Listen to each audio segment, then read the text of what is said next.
Well, I had a question. I was wondering what happens when a Bible character gets scared? I know they're not supposed to because, they're Bible characters, so why would they be scared? We've glazed them in our Hall of Heroes, and they're sainted and haloed in our stained glass windows. But what if, just humor me, what if someone did get scared? What would happen? What would happen even if they acted upon their fears? What would happen? What would God do? We're going to find out, because that's what happens in our story today. We're in a series called The Wrestle to Trust. It's the life of Jacob. And after a lifetime of trying to get ahead, fighting through, Jacob's experienced the ups and downs of life. And he's been tricked into a double marriage. His wives can't stop bickering, and that's quadrupled his marriage. And through all the chaos, his 11 sons are born, who will become 11 of the 12 tribes of Israel. And his uncle boss is a colossal jerk, a real scheming trickster. Like the trickster of the story is his uncle Laban. And Jacob stays on anyway, remaining loyal and trying to do the right thing. And through all of this, he learns to trust God. So I want you to just settle in a little bit and really listen to the story. And if you've never heard it before, again, you're in for a treat. Jacob heard that Laban's sons were saying, "Jacob has taken everything our father owned and has gained all this wealth from what belonged to our father." And Jacob noticed that Laban's attitude toward him was not what it had been. And then Yahweh said to Jacob, "Go back to the land of your fathers and to your relatives, and I will be with you." So Jacob sent word to Rachel and Leah to come out to the fields where his flocks were. And he said to them, "I see that your father's attitude toward me is not what it was before, and the God of my father has been with me. You know that I've worked for your father with all my strength, yet your father has cheated me by changing my wages 10 times. However, God has not allowed him to harm me. If he said, 'The speckled ones will be your wages,' then all the flocks gave birth to speckled young. And if he said, 'The streaked ones will be your wages,' then all the flocks bore streaked young. So God has taken away your father's livestock and has given them to me. In breeding season, I once had a dream in which I looked up and saw the male goats mating with the flock were streaked, speckled, or spotted. And the angel of God said to me in the dream, 'Jacob.' I answered, 'Here I am.' And he said, 'Look up and see that all the male goats mating with the flock are streaked, speckled, or spotted. For I have seen all that Laban has been doing to you. I am the God of Bethel, where you anointed a pillar and where you made a vow to me. Now leave this land at once and go back to your native land.' Then Rachel and Leah replied, 'Do we have any share in the inheritance of our father's estate? Does he not regard us as foreigners? Not only has he sold us, but he's used up what he paid for us. Surely all the wealth that God took away from our father belongs to us and our children. So do whatever God has told you.' Then Jacob put his children and his wives on camels and drove all the livestock ahead of him, along with all the goods he had accumulated in Padan Aram, to go to his father Isaac in the land of Canaan. When Laban had gone to shear his sheep, Rachel stole her father's household gods. Moreover, Jacob deceived Laban the Aramean by not telling him he was running away. So he fled with all he had, crossing the Euphrates River and headed for the hill country in Gilead. On the third day, Laban was told that Jacob had fled. Taking his relatives with him, he pursued Jacob for 7 days and caught up with him in the hill country of Gilead. Just checking if you're still awake. Then God came to Laban the Aramean in a dream at night and said to him, 'Be careful not to say anything to Jacob, either good or bad.'" Kind of weird. Jacob had pitched his tent in the hill country of Gilead when Laban overtook him, and Laban and his relatives camped there too. Then Laban said to Jacob, "What have you done? You deceived me and carried off my daughters like captives of war. Why did you run off secretly and deceive me? Why didn't you tell me so I could send you away with joy and singing in the music of timbrels and harps? You didn't even let me kiss my grandchildren and my daughters goodbye. You have done a foolish thing. I have the power to harm you. But last night the God of your father said to me, 'Be careful not to say anything to Jacob, either good or bad.' Now you've gone off because you long to return to your father's household. But why did you steal my gods?" Jacob answered Laban, I was afraid, because I thought you would take your daughters away from me by force. But if you find anyone who has your gods, that person shall not live. In the presence of our relatives, see for yourself whether there's anything of yours here with me. And if so, take it. Now Jacob did not know that Rachel had stolen the gods. So Laban went into Jacob's tent and into Leah's tent and into the tent of the 2 female servants, but he found nothing. After he came out of Leah's tent, he entered Rachel's tent. Now Rachel had taken the household gods and put them inside her camel's saddle and was sitting on them. Laban searched through everything in the tent but found nothing. Rachel said to her father, don't be angry, my lord, for I cannot stand up in your presence. I'm having my period. Is in the Bible. So he searched, but he could not find the household gods.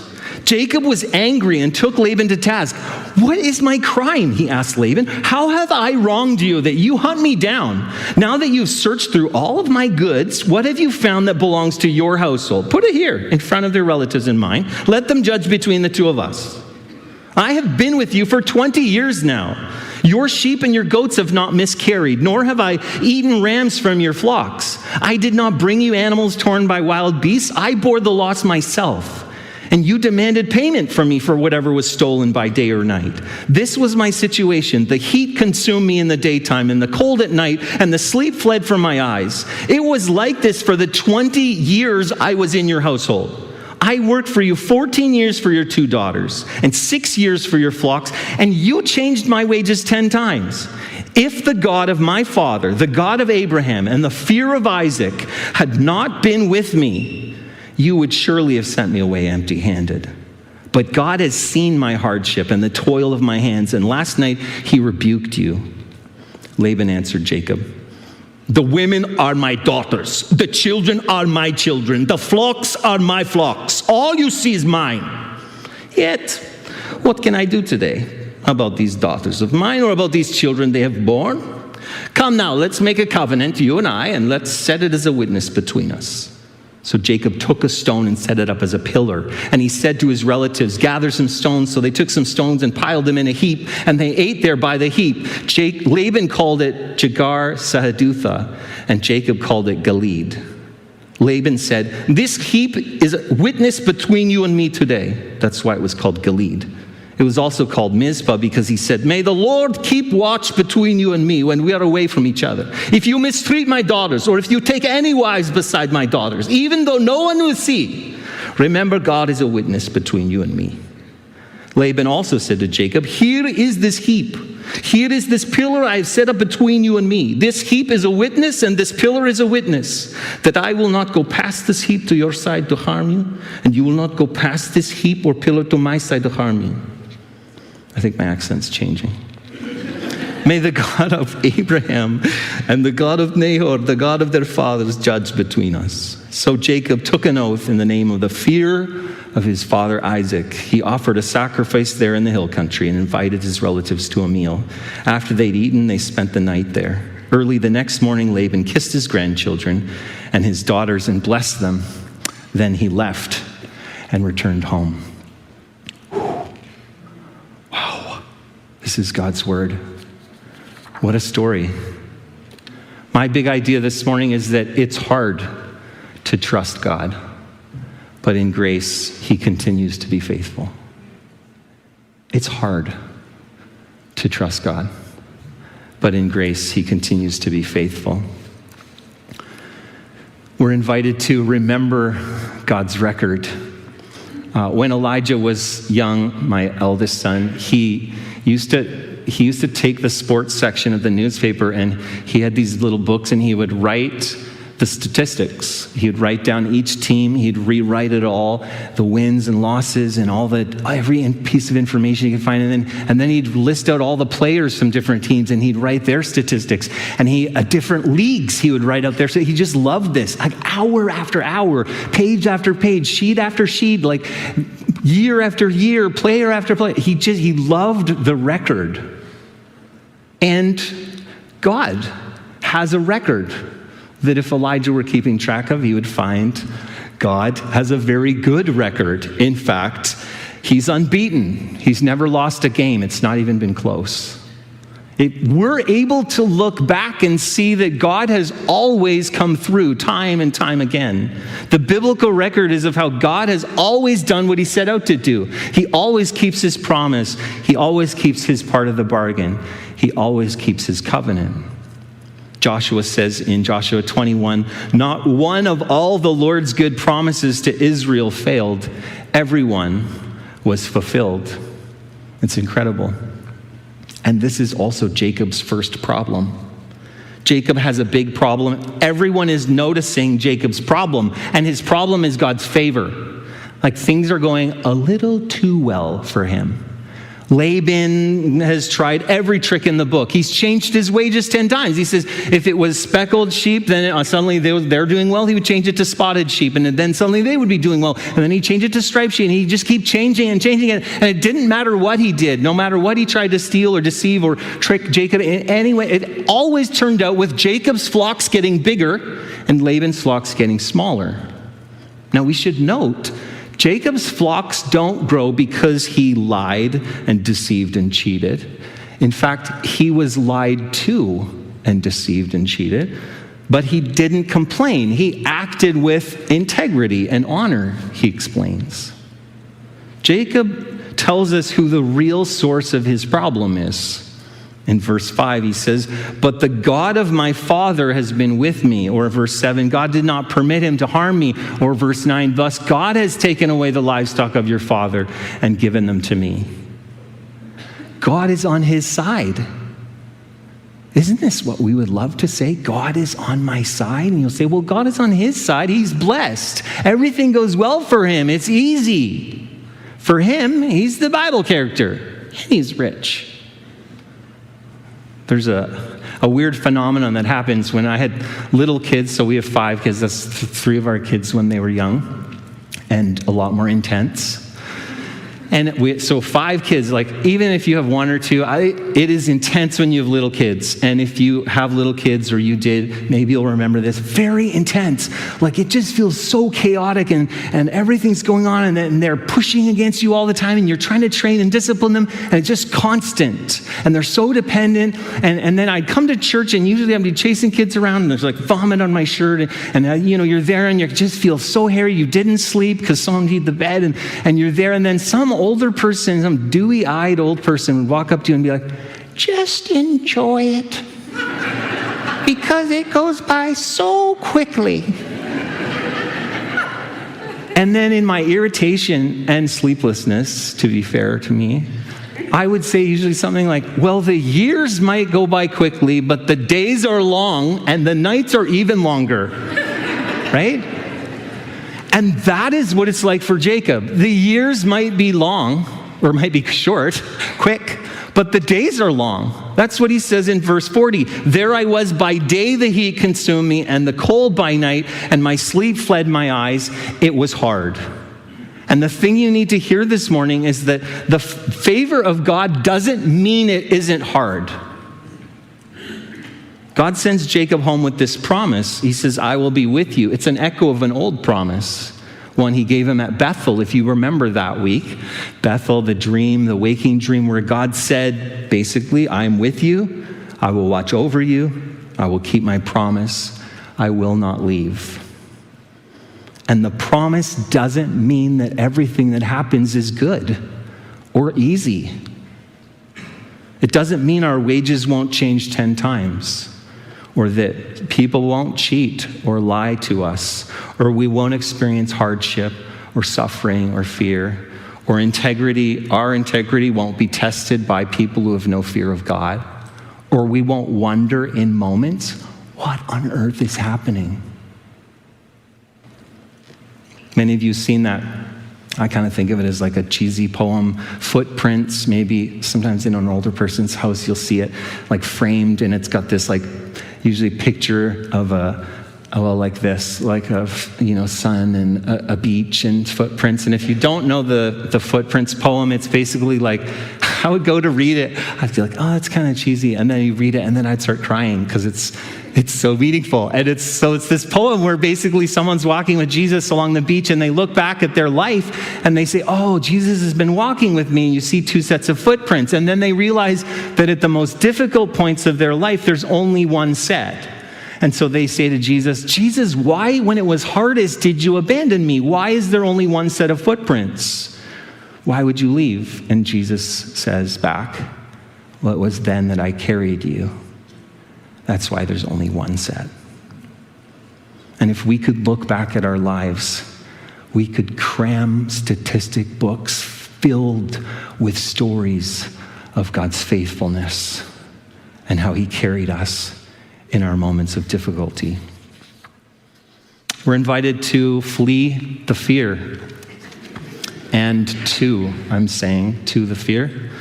We're all afraid of different things. We all have fears. That maybe more of you are afraid to fly after the recent months of flying activity and planes slipping over and stuff. But you should know statistics. So you have a 0.00001, I don't know, there's a lot of zeros there, 1% chance of being killed in a plane crash. But auto industry experts will tell you that most average drivers will have 3 to 4 accidents in their life, and you have a 1 to 2% chance of getting killed in a car accident. You should be way more scared of your car than of flying in a plane. Or maybe you're afraid of heights. That's a very common fear. It's the second most reported fear, actually, and your chance of being injured by falling or jumping or being pushed from a high place is 1 in 65,000. But you have a way higher chance of having your identity stolen. It's 1 in 200. This is crazy. Did you know it's this low? We should be afraid of this, I think. We should be more scared of that. Or maybe you're afraid of getting hit by a lightning bolt. But you shouldn't. You should be way more afraid of getting hit by a meteor. That's way higher, and you never hear those stories, really. Or what about a dog bite? Lots of people are afraid of getting bitten by a dog, and your chance is 1 in 137,000 and some change, versus your lawnmower is way more dangerous than a dog. 1 in 3,600. I'm not mowing the lawn anymore. I'm done. It's way too dangerous. Or what about sharks? A lot of people are afraid of sharks, getting killed by a shark. That's 1 in 300 million chance. Whereas your spouse, that's killing you. That's 1 in 135,000. You should be way more afraid of your spouse. New fears unlocked for some of you, right? My point is that what we're afraid of and what we should be afraid of isn't always the same thing. And you can't seem to make yourself know this. And our story is filled with people who have fears. Jacob is afraid. He's been following the clear leading of God. He has wifely support, but how you do something is almost always just as important as what you're doing. In verse 20, it says, Jacob tricked Laban, the Aramean, by not telling him he intended to flee. And if Jacob's first problem is God's favor, his second problem is certainly his own. The word tricked is a translation of a Hebrew idiom that means, that's literally stole the heart. Jacob stole the heart of Laban. And Laban says to him, why did you do it this way? Why would you do this? And Jacob's answer, surprisingly honest, because I was afraid, he says. This is Jacob's fear. It's not snakes or spiders. He's afraid of his father-in-law. He's afraid of conflict, the things he imagines that will happen in that scenario, or maybe the unknown of what could happen. Maybe it's the insecurity of his very powerful father-in-law taking back some of his stuff, or taking his family. Maybe it's his future that's on the line, he feels, or maybe it's the blessing of God could be taken that he's worked so hard for. In spite of all of God's clear activity and favor and leading, Jacob is still afraid. He's still afraid. How often is this true of us when someone asks you, why did you do it like this? Our answer, if we're honest, would be, I was afraid. I was afraid. And Rachel is afraid. Our third problem comes because Rachel steals the household gods. They are called the teraphim, and they were likely statuettes. So this is what you find if you look them up. These little statuettes of ancestors. I picture more like this, something that's not quite so worn. But they were consulted for oracles. It's debated whether they were worshipped like idols or whether they were just used for, divining things, figuring things out, and they're like a household god. They hung around in Israel for a long time, all the way until King Josiah is the one who finally got rid of them. They kept getting mixed into the worship of Yahweh. Now, we don't know why she took them. Maybe you're with me and you're like, why would you do this? It just doesn't make any sense to me. And we don't know. We do know that maybe she could be acting in fear. She could take them because she wants to slow down her father. She wants to make sure he can't use the household gods to track them down. That's one possibility. Another one could be that she takes them for insurance. So Jacob has brought this God, Yahweh. She didn't grow up knowing about him, and now suddenly she's going to follow this God. Maybe she takes them to hedge her bets because maybe in the future this Yahweh won't come through and we're going to need something else. And so she keeps them for security in case she needs to pull them out one day. We don't know. But the action almost becomes a disaster for the whole household, but for God's grace. Now, twice in this passage, there's a different fear mentioned. I don't know if you caught it. It's the fear of Isaac. When I was reading, maybe you heard that. Verse 42, Jacob says, the God of my father, the God of Abraham, and the fear of Isaac. And then again in verse 53, so Jacob swore by the fear of his father Isaac. And I wonder, who is this God who comes cryptically to warn Laban in the night, or this God who can be described as the fear, like a name, the reverence, the awe, or literally the dread?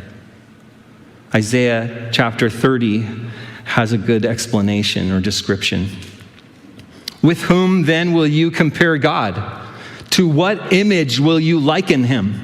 As for an idol, a metal worker casts it, and a goldsmith overlays it with golds and fashions silver chains for it. A person too poor for such an offering selects wood that will not rot, and they look for a skilled worker to set up an idol that will not topple.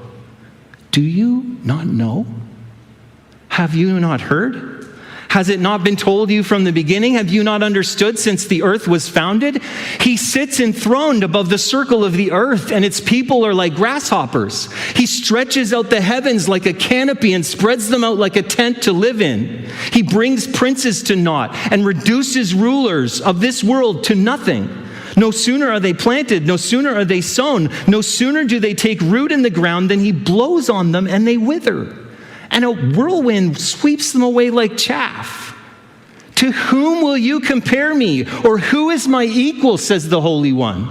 Lift up your eyes and look to the heavens. Who created all these? Who brings out the starry hosts one by one and calls forth each by name? Because of his great power and mighty strength, not one of them is missing. Why do you complain, Jacob? Why do you say, Israel, my way is hidden from Yahweh, my cause disregarded by my God? Do you not know? Have you not heard? Yahweh is the everlasting God, the creator of the ends of the earth. He will not grow tired or weary, and his understanding no one can fathom. He gives strength to the weary and increases the power of the weak. Even youth get tired and weary, and young men stumble and fall. But those who hope in Yahweh will renew their strength. They will soar on wings like eagles. They will run and not grow weary. They will walk and not be faint. You can't steal this God and hide him in a saddlebag. Not a chance. That's what kind of God Yahweh is. And we, like these humans, battle our fears. Maybe you relate to these people. We've encountered God. We've seen miracles. We've experienced the blessing. We've had words from God. And we are afraid. We take back control. We can't give up our idols. We doubt. We struggle. we make bad decisions. We make a mess of things. And for so many of us, in spite of all that we have seen and know, we lose sight of him, our holy fear. And you're invited to presume on his promise. Children can be very presumptive. And this past week, I had 2 young adult children decide to go on a camping trip. And so they came and said, "Where's the camping stuff? Where's the tent?" And I said, "Where's my tent?" Is that what you meant to say? Suddenly it became very real. This is my tent you're taking. But kids, that's what they do. They presume, don't they? And my children presume things because they are my kids and they know me. They presume that I will love them and that I will take care of them and feed them and clothe them and provide and shelter and protect and teach and help and lend them my tent. What if there were things we could presume about God? The definition of the word presume is to suppose that something is the case on the basis of probability, or secondly, to be audacious enough to do something.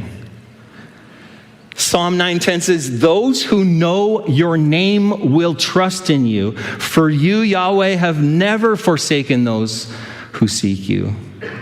And God tells Jacob that Yahweh will see him through and keep his covenant. And then God gives him wives and children and favor and wealth despite all the unjust treatment. And God releases Jacob to go home finally. And Laban will know whose God is stolen and whose God appears in the night with warnings to protect those he loves. And God will shield Rachel from Jacob's foolish oath. In spite of his fear, God has been gracious to him, gracious and faithful, and he will look back and he could say, if God had not been with me, I don't know what would have happened. We live in this tension, though, don't we? The tension of what we know about God and our experiences, because those can be very hard. I've talked to you before about what I call the wall of understanding. And a lot of people in North America, they take the experiences of their lives and they put them on the wall, and that's how they decide what they believe about God, from their experiences. But the presumers of old did it in a different order. They would take the wall and etch something into the wall about the character of God. God is faithful. God is love. God is good. And then they put the circumstances of their life on that wall. What if you interpreted your life based on what's written on the wall? What if you just presumed those things were true? Or to put it a different way, if you think about your life and you knew certain things about your life. So imagine you know when you're 45, you're going to become very rich. It's already too late for me because I'm 47, and many of you. But in this scenario, imagine, how would that change your life if you knew at a certain point the money was coming and you would be rich? Wouldn't the little losses just not seem so stressful? Because you knew something was coming. Or if you knew your big life dream would succeed, wouldn't the little failures you're dealing with now just not seem quite such a big deal? Because you know it's going to work out. Or if all the bad things were happening to you and you knew it was going to work out for good, wouldn't it seem less catastrophic now if you knew it would work out later? What if you presumed that God really is love? Like you really, really knew that. There's a story Amy Carmichael tells of a little girl named Mimosa, and she lived in a remote Indian village in India, and one day a group of missionaries came through her village when she was young, and they talked about this God of love, and that's all she could remember, and then they went on their way. And so she decided, that's a God I want to worship, the God of love. And so it came time for her to get her Hindu dot, and she said, no, I don't want to worship those gods, I worship the God of love. And so she experienced, what it would be like in a village like that, to resist that and to say, no, I'm following this other God. What God? The God of love. She built a tent of meeting outside of her house because she thought a God of love would want to spend time with me. He loves me. And she had got married and had children, she'd bring them into the tent of meeting to encounter this God of love who would want to spend time with them. When her children became sick, she thought, a God of love is a healer, so I will bring them to him for him to heal them. And he did. And then one day, missionaries came back through the village and they spoke about this man, Jesus, God in flesh, who gave himself as a ransom for many. And she said, that's him. That's the one I recognize him. The God of love I've worshiped so long. God's character is on display in Jesus. Jesus has come to demonstrate the love of God, to rescue and redeem, to keep the promise of salvation, to welcome the lost, to offer grace to the sinner and justice for the oppressed. Why? Because God is faithful. He always keeps his promise. In conclusion, it's hard to trust God, but in grace, he continues to be faithful. Jacob is learning to trust, and so are we. That's why we're so much like these people. We're invited to remember God's record. God has been faithful, and he's proven it time and time again if we're willing to look back and see. And if we're afraid, we're in good company along with these people. But the invitation is to leave our fears behind and embrace the fear of Isaac, this one who is infinitely worthy of our reverence and our worship and our love. And thirdly, like children, we can presume on his promise, on his character. He has never failed, and he will not start now. Would you pray with me? Jesus, we thank you for this story that seems like a lot of the other stories we've been unpacking about these people who seem like they just have a hard time getting it, that you're trustworthy and you're going to be faithful in every situation. And it does remind us of ourselves. It is hard to trust you. And things that we're dealing with feel so big. And Jesus, I ask that this morning you would come and you would meet each person. You know each situation. You know each struggle. You know each fear. Would you come and would you speak to us?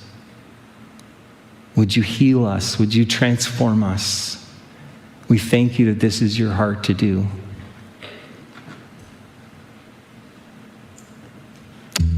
Would you work by your Spirit today? Help us to surrender and lay these things down and embrace all that you have for us. We do love you.